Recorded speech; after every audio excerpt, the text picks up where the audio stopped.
Office Hours. I am David Girvin, your lead technical advocate. No one knows what that means, but I'm here today to talk about what's going on in Sumo Logic.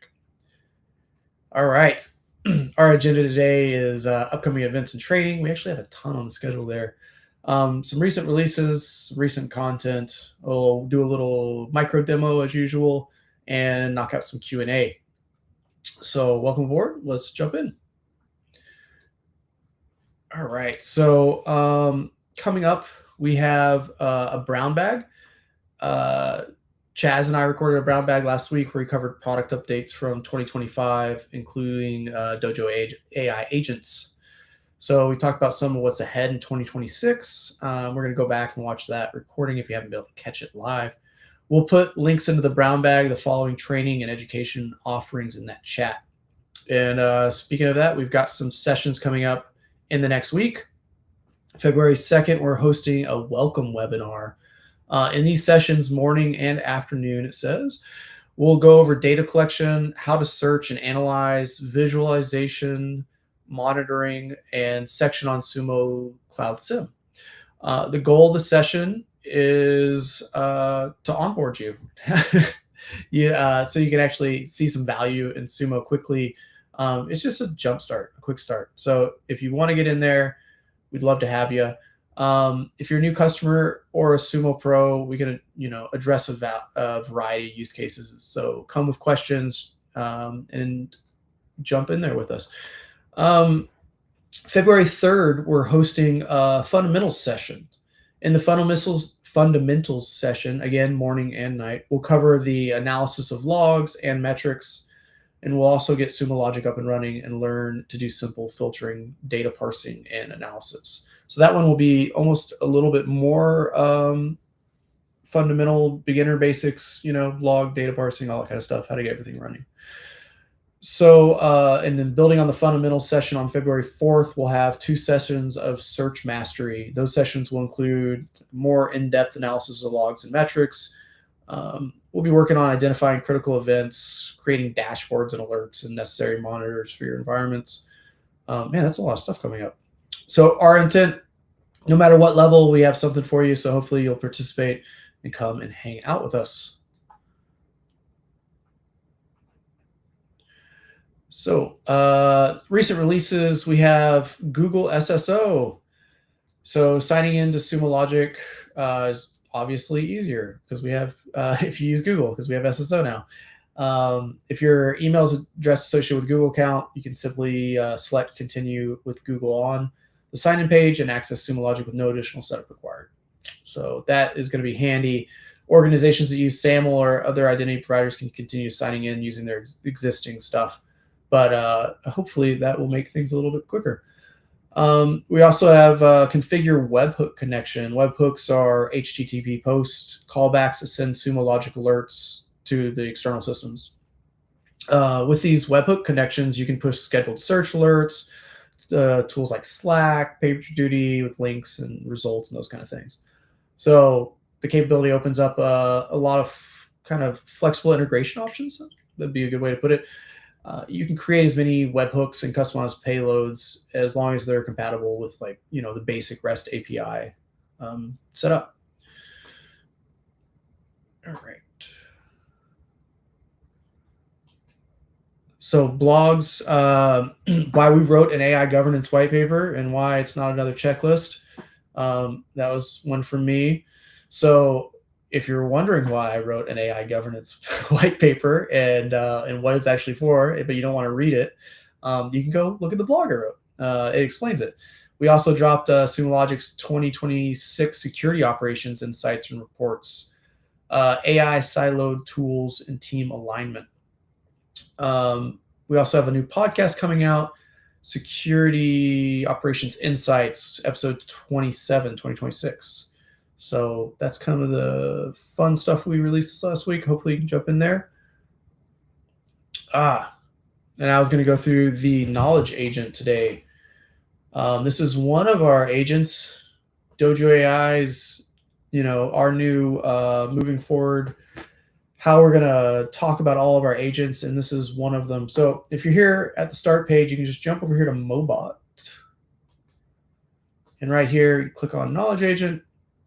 So knowledge agent is basically semantic search through all of our docs and how-tos and that kind of stuff. So you could come in here and let's type one in. So what is a field? Can't spell.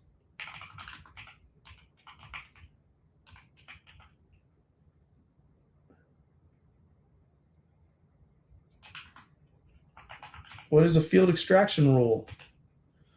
Um, this is just quicker time to value, right? You're trying to figure out how to hook up a collector. You want to know how to write a field extraction rule, but instead of having to just dig through the docs and those kind of things, it's going to give you just a quick LLM use like you're used to. If you're used to working in ChatGPT or Claude or any of those things, it is turn by turn. There's history. There's all that kind of stuff. So you can see here key benefits of FERs, types of FERs, create a field extraction rule, example even. And then it's also looks like it's going to relate all those docs that it pulled from. So yes, ta-da, AI, and it works. I love this one though because I always forget little things, field names, different types of like OTEL stuff or collectors. Any of that kind of stuff is where I keep falling. And the knowledge agents hopefully is going to be the new tool that you want to use for those kind of things. And it is nice that it has a history so you can kind of go back into things. All right. Okay, so that was our little micro demo for today. Q&A, let me look over into the questions. Maybe I just need to read the AI governance white paper, but at what stage does a company know that they need some form of AI governance? We're having a hard time even knowing how much positively or negatively AI is being used in our business. Yeah, I think most people are having a hard time with it. So there's definitely like a push from the top down for everybody to use AI. The problem is the push doesn't clarify a lot of things. How do we judge if AI is actually helping our business? Those kind of metrics and that kind of stuff. It's also not talking about how do we look at AI governance or how do we look at AI security, if you want to say it that way. Every organization needs some sort of governance program. If you're a giant company, you're probably going to need an AI security director. Honestly, I think it's a new position. I'm starting to see more, jobs for that kind of stuff. If you're a smaller company or a startup, then it's probably going to fall on your shoulders. If you're GRC or security or even just the like CTO IT team, every company that's using AI is going to have some sort of governance plan.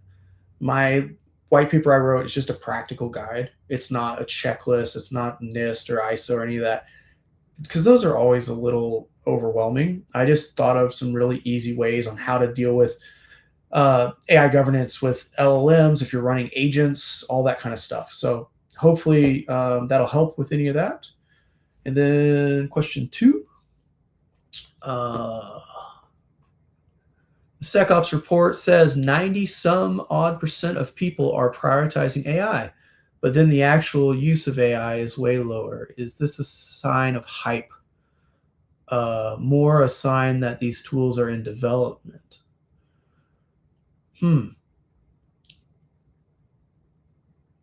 Yeah, I don't know. I think we are seeing that need. People don't really understand what they're going to get from it yet because the tools are in development, if that makes sense. So put it this way, we had an idea of what AI was going to do for us last year. And then, half of the marketing agencies out there lied about it and no one ever built anything. Now you see agents actually being used.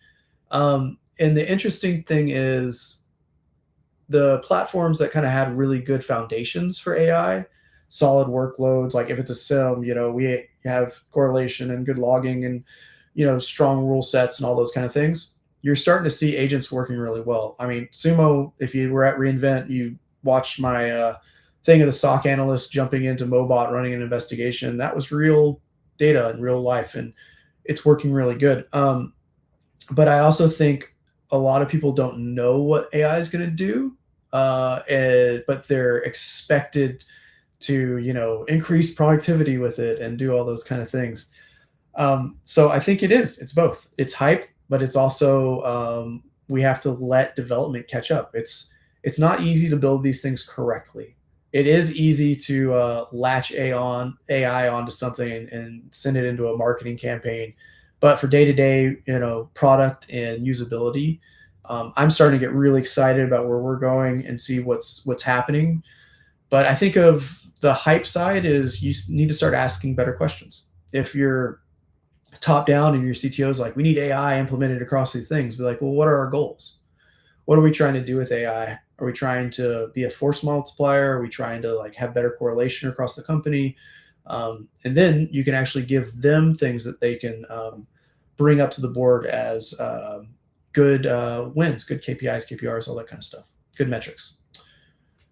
All right. Looks like all of our questions for today. Short demo, a lot of fun stuff coming up this week, guys. It was a pleasure as usual, and thank you so much for joining us. But I'll be back here next week again to talk about everything Sumo's doing. All right, bye.